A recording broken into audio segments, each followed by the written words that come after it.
Republic day సందర్భంగా తెలంగాణ సర్కార్ 4 స్కీమ్లను ప్రారంభించబోతోంది. ఇందుకోసం అట్టహాసంగా ఏర్పాట్లు చేస్తుంది రేవంత్ ప్రభుత్వం. ఎన్నికల హామీలలో భాగంగానే పథకాలను లాంచ్ చేస్తున్నట్లు మంత్రులు ప్రకటించారు. మార్చి ఆఖరు నాటికి పూర్తి స్థాయిలో అమలు చేస్తామని చెప్పారు. ఇంతకీ ఆదివారం ప్రారంభించబోయే పథకాలేంటో చూద్దాం.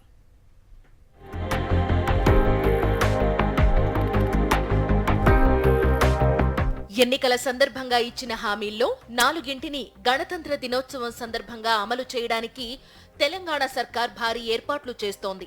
రాష్ట్రంలోని అన్ని మండలాల్లోనూ ఒక్కో గ్రామాన్ని ఎంపిక చేసుకుని ఆదివారం 4 పథకాలను లాంచ్ చేస్తారు. లబ్ధిదారులందరికీ వాటిని అందిస్తారు. ఇందిరమ్మ ఇళ్లు, రైతు భరోసా, ఇందిరమ్మ ఆత్మీయ భరోసా, కొత్త రేషన్ కార్డుల జారీ పథకాలను సీఎం రేవంత్ రెడ్డి, మంత్రులు, ఎమ్మెల్యేలు, అధికారులు లాంఛనంగా ప్రారంభిస్తారు. దావోస్ పర్యటన ముగించుకుని వచ్చిన సీఎం రేవంత్ శనివారం నాడు ఈ 4 పథకాల అమలుకు సంబంధించి సమీక్ష నిర్వహించి అధికారులకు పలు సూచనలు చేశారు.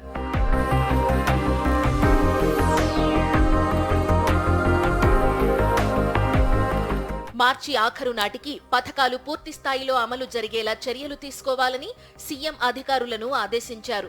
నిజమైన లబ్ధిదారులకు అన్యాయం జరగొద్దని, అనర్హులకు లబ్ధి చేకూరితే అధికారులపై వేటు తప్పదని హెచ్చరించారు. రాష్ట్ర వ్యాప్తంగా 4 రోజుల పాటు జరిగిన గ్రామ సభల్లో ఈ 4 పథకాలకు పెద్ద సంఖ్యలో దరఖాస్తులు అందాయి. అర్హుల జాబితాల విషయంలో అధికారులు, ప్రజల మధ్య దాదాపు అన్ని చోట్ల వాగ్వాదాలు జరిగాయి.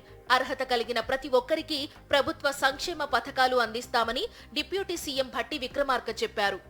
ఈ ప్రక్రియలో ఏ ఒక్కళ్ళు కూడా మిగిలిపోరు.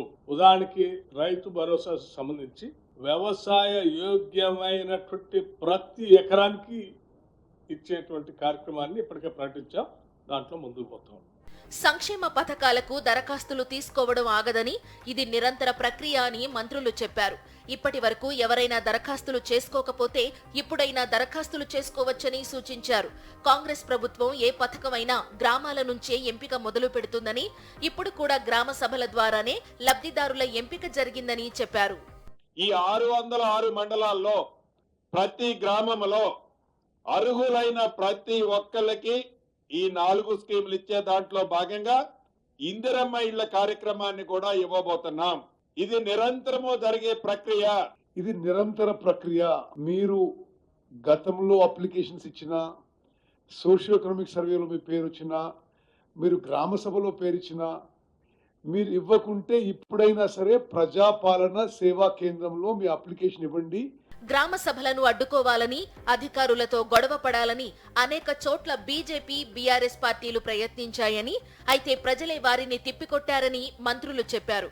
గణతంత్ర దినోత్సవం సందర్భంగా మొదలయ్యే 4 పథకాలను ప్రజలు సద్వినియోగం చేసుకోవాలని సూచించారు.